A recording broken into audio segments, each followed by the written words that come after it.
the town that vanished overnight. The mystery of Centralia. Every crime has a motive. Every tragedy has a trigger. And in the case of Centralia, Pennsylvania, the killer was buried beneath the town the whole time. A town built on black gold. In the early 1960s, Centralia was an ordinary blue-collar town of about 1,100 people. Everyone knew everyone, and nearly everyone worked the mines. Beneath the town stretched an enormous web of coal tunnels, the veins that kept Centralia alive. The townspeople depended on the coal.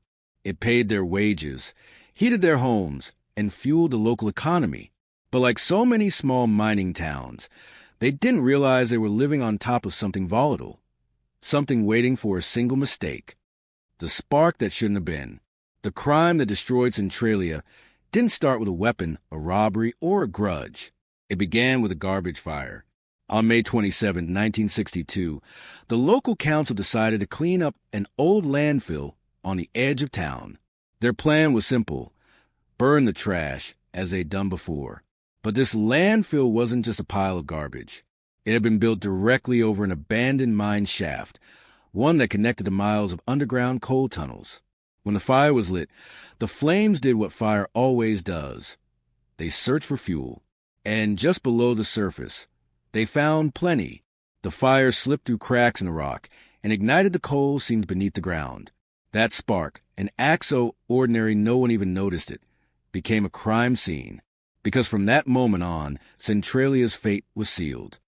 At first, the signs were subtle: wisps of smoke, a faint sulfur smell in the air, small patches of warm ground.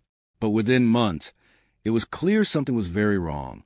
The fire was spreading, silently, invisibly, beneath the entire town. The ground started cracking open. Carbon monoxide levels rose. Basements grew unbearably hot. Residents began to feel sick. Some woke up dizzy or nauseous from the gases seeping into their homes.